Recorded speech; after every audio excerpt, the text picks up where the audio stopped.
Channel F, the one with all the fun. The Fairchild Video Entertainment System at your larger JCPenney. The home entertainment system that never gets old. Plug in a new video cart and change the fun. Play tic-tac-toe, shooting gallery, or just doodle. Switch video carts and play Desert Fox. Switch again, it's blackjack. Or play the 2 built-in games, Pro Hockey or Tennis Champ.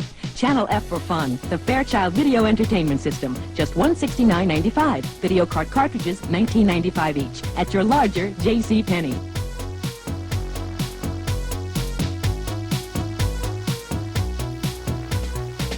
Hello and welcome to another slice of retro gaming pie from ReplayRetro.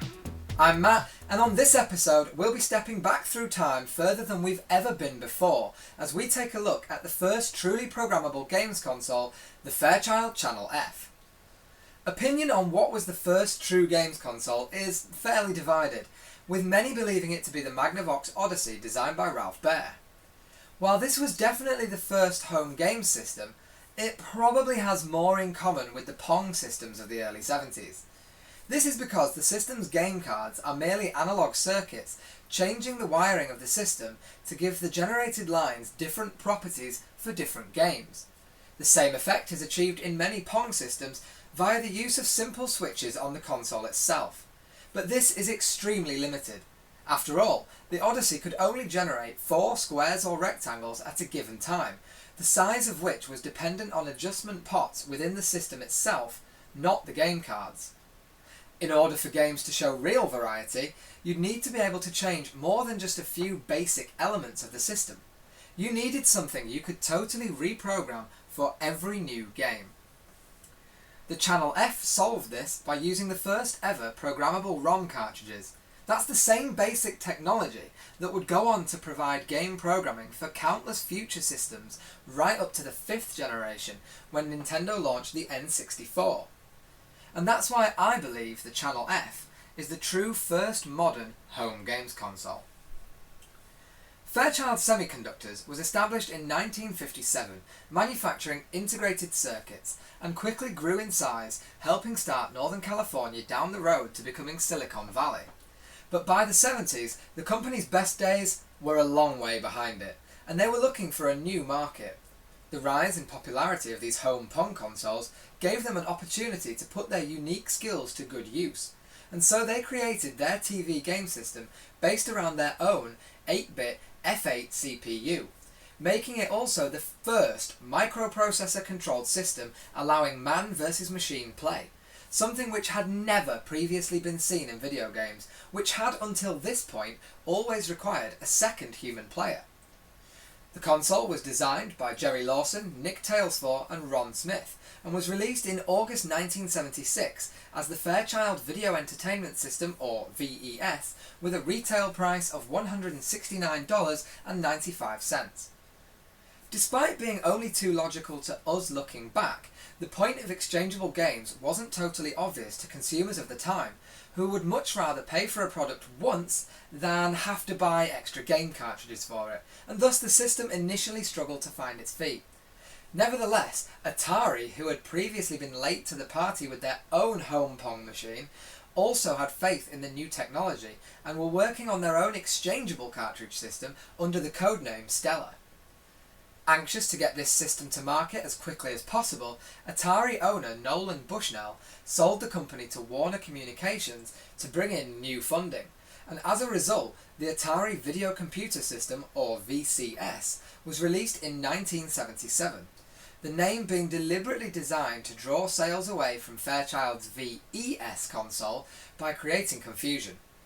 Fairchild, desperate to distance their product from that of the arcade pioneers, changed the name of it to the Channel F, marketing it as an extra interactive TV channel, and so began the first console war.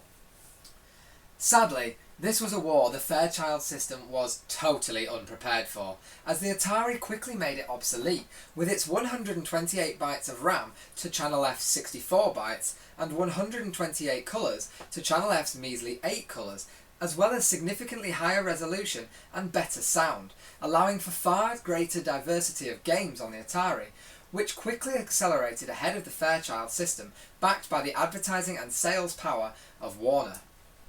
The Channel F, creator of so many important industry firsts, was already dead in the water, and today it's barely even remembered. But before we wrap this story up, let's take a look at the system itself and a few of the games. So here we are then with a Fairchild Channel F system. As you can see, this is the Adman Grandstand Video Entertainment Computer, and that's basically just the name that the system went by in the UK. Internally, this is exactly the same, I believe anyway, as any other Channel F. It's just the case that's different. There's no door here for the controllers. You can see instead that they're stored at the back on little hooks, really, I suppose they are. At the front and all the way round, you would, as you expect from a 70s system, see some lovely wood grain vinyl effect stickerage going on there, I suppose. This was definitely from the wooden age of consoles, where all consoles had to have that wood grain finish. Other than that, though, it's a very simple looking system. You have good solid plastic moulding here. It's definitely not Kipling plastic here. This is some good quality stuff. Underneath, very little serial numbers, possibly some faded sticker of some description there, and some nice foam feet. You obviously have the Fairchild logo, because this was licensed by Fairchild. Power, which is this rocker here. Reset, just a nice push button, a momentary contact push button. And then 4 more buttons here, which were used for selecting games or changing time, mode, hold, start. You can see all that there. Then you have the cartridge door, which I've always felt on the Mark II system looks a little bit like the hangar on Tracy Island for Thunderbird 2. Don't know if anyone agrees with me there, or if that's just a very stupid reference. But yep, that's a nice solid cartridge door with a nice big heavy clunky reset button on top. But where this system really gets going, for me at least, is the controllers, which, as you can see, are stored around the back here on these little hooks, which do come out, and it's very annoying that they come out. The controllers for this system are really advanced. I mean, you can see that you can hold them in one hand, but they can do so much. I know you can only see this one knob on top, but actually they're very, very clever how they use it. For example, you can, as you would expect, use it like a joystick. There you go, you got full range of movement, and you can use that one-handed as well. You don't need to use 2 hands. You can also use it as a rotary style controller. You can see you've got a degree of rotation there. And again, that will work one-handed. But you can also pull the stick as a separate button and push the stick as a separate button. Now that is a wide range of controls to be accessed through just one little stick. That is incredible. However, at the time, I can't help but feel maybe this was too complicated. Computer Space, the arcade game, for example, had failed because its buttons were seen as a bit complicated, whereas the Atari joystick, which we all know is very simple, was heralded as a triumph. So perhaps this was just a little bit too much for people of the time to get to grips with. Obviously now we're used to controllers that have an insane number of buttons and it's easy, but at the time this was so new and revolutionary. But to me, this is one of my favourite controllers of all time, and the dynamic nature of that knob allows for some seriously cool variants of Pong, which I'll show you in a moment. They slot back on there like that, as you can see. Round the back then, there isn't really a right lot of anything else. You can see, just buried away down here, the slot for your RF cable. Just make that out.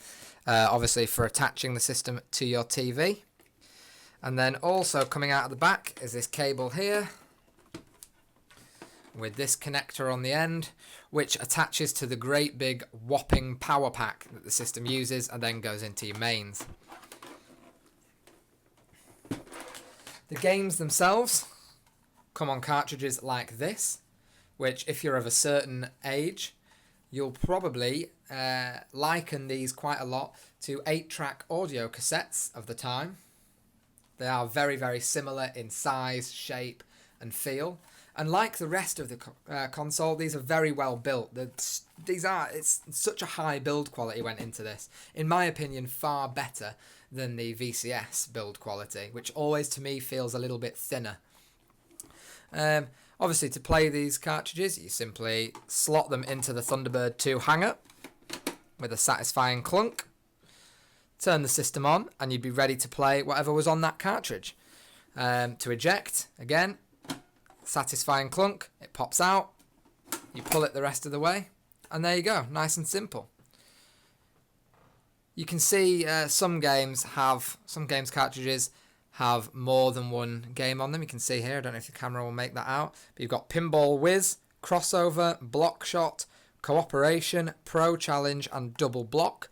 So you do get several games on each cartridge for your money, which is quite good. And it also helps, I think, explain the so exciting name of the cartridge itself, 17. All the cartridges had numbered names, a lead probably taken from the Odyssey, where again the cartridges were numbered 1 through 6 on the original system. So yeah, that is what it all looks like. Nice end labels. Let's slot it back in and let's take a look at what's on this cartridge. So this is cartridge 17, Pinball Whiz, and although you can clearly see pictures of pinball bumpers on the instructions, and obviously the game name is Pinball Whiz, you can tell already that this is Breakout. So let's just drop the ball. There you go. It's a solid version of Breakout, but it is definitely Breakout. However, don't forget that this, this wouldn't have been a common game at the time. It's easy for us to look back now and go, oh, it was just Breakout. But at the time, this was still something very new and exciting. And this is actually, it's a very solid version of Breakout. The ball moves smoothly, as does the bass paddle. The different coloured bands are different scoring layers, and they affect the speed of the ball. So the blue band makes the ball faster and the red ball makes it even faster. There are a number of options to choose from, including speed and bat size. These are the basic settings it's on now, with the basic speed and the basic bat size. But it can be made faster or slower. The bat can be made bigger or smaller. There's also a number of 2-player modes, including a version with 2 bats, so there's obviously 2 of you trying to keep the ball up, and a cooperative version where one of you controls the right movement of the bat and the other one controls the left, which leads to quite a well-paced game. Quite a difficult game though, as neither of you really knows what's going on at a given time. One thing I have noticed is that hitting the top of the blocks doesn't seem to break them, so I don't think you'd be able to do the traditional get the ball on top and hope it bounces around for ages clearing the blocks method. Ooh. We'll try that if we can. 2 lives left, see what we can do. Oh god.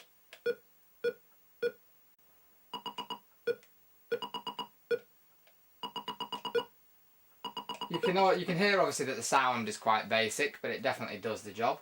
There you go. We're out there.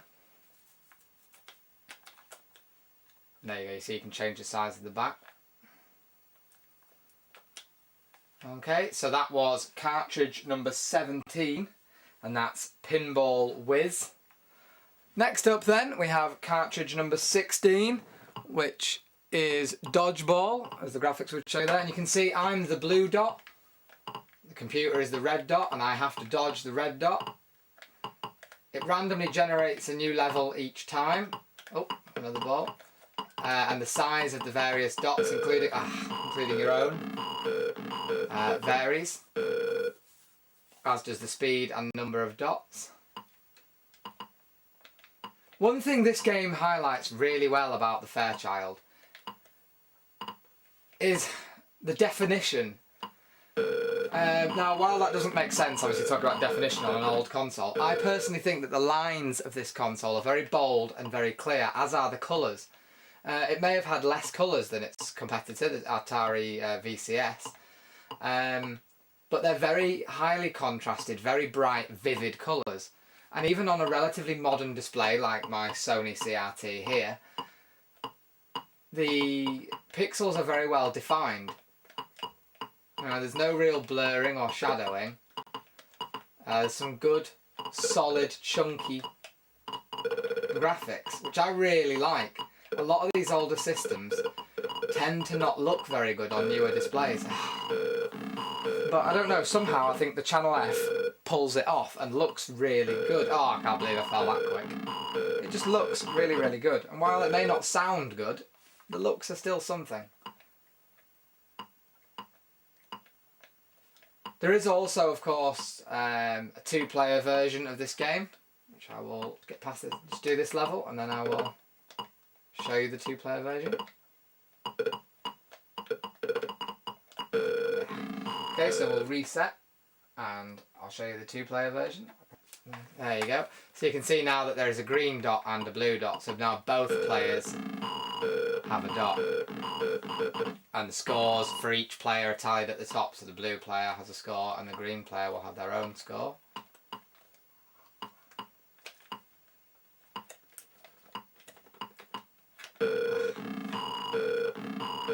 Which again adds a new level of dynamic nature to the game. I don't think I've ever played a game similar to this, really. So it definitely gets points in my book for originality, although I'm sure the comments will now already be full of people saying, oh well, there's a game called Extreme Escape 5 on the Atari 2600 that's very much like this. But hey, I like this game. To me it's quite original and different. And again, the player characters move very fluidly,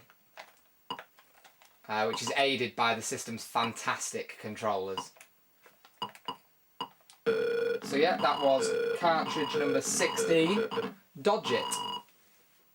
This is cartridge number 14, and that is Sonar Search. Again, this is available in 1 and 2 player modes, and it's basically a battleship. You can see in the bottom corner the number of shots I have left, you can see the C, and you can see my targeting reticle there moving around. When I want to fire, I just press the controller down. And the number of sonar pings at the end tells me how far away I was from hitting a target. So obviously the more time between the ping from firing, the further away a ship is. So I can use that to hone in on a target, which is quite a cool way of doing it. Oh, I'm quite close there, closer than I was. Maybe it's up here. No. No, getting a bit further away. There you go, I've hit something. Yes.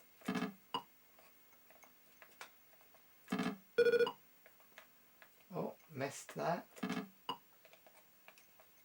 You do have to be quite accurate. Oh, it must be a big ship.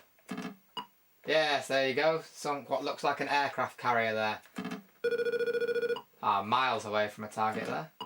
Oh, another direct hit. Look at that lucky shot.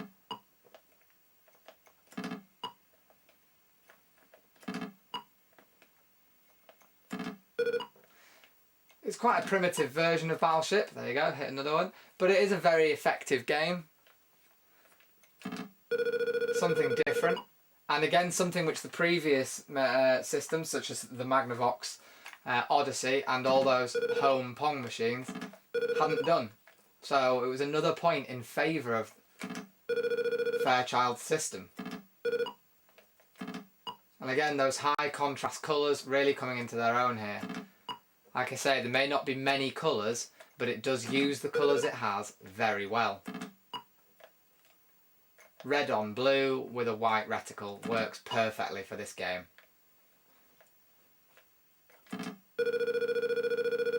Miles away from a target there. So that was cartridge number 14, Sonar Search, and we'll take a look at just one more game. The last thing we're going to look at is one of the versions of Pong that comes built in on the system. This one is Hockey.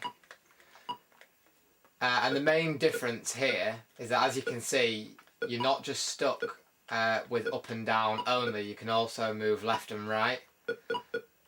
And you can twist your paddle as well to change the angle of your shot. And by pulling up and down on the control, you can move your keeper as well to give you some defence when you do go on the attack. Shot. And it just makes it a much more frantic, much more active game of Pong. It's much more tense and you've got to work a lot harder for every shot.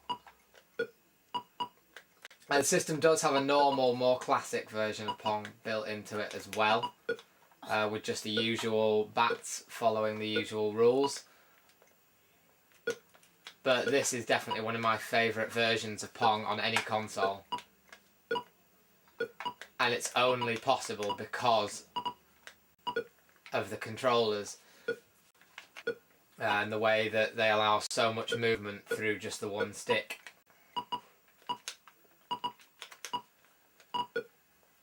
Although I have to admit, sometimes you do forget to move your keeper, or you forget how to move your keeper.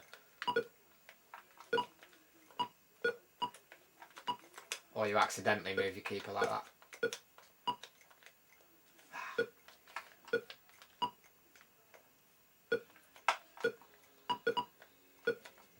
But this is definitely one of the better versions of Pong out there, and one that is well worth getting hold of the console for, even if it doesn't come with any external cartridges.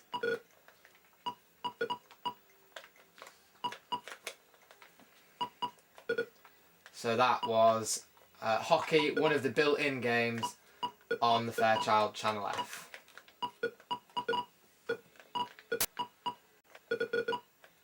I want this point!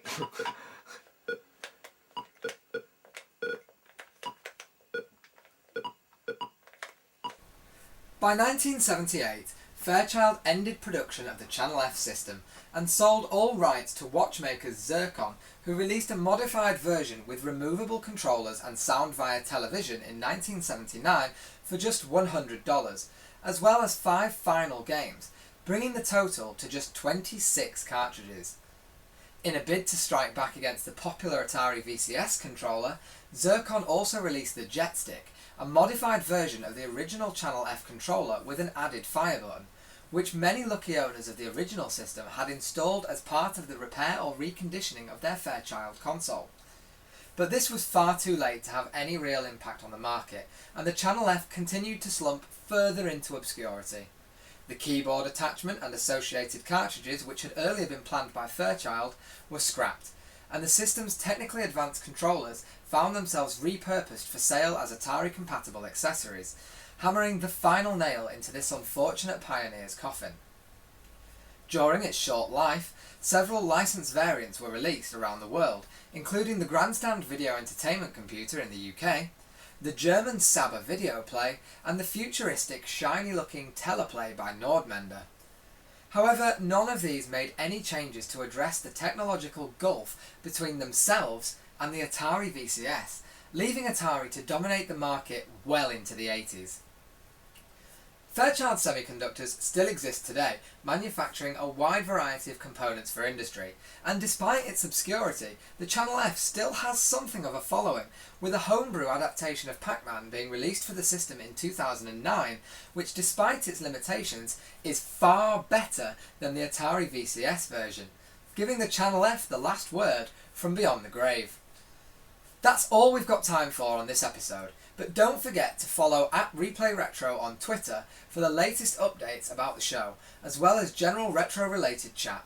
And I'll see you again soon as we tear around the retro gaming timeline on Replay Retro.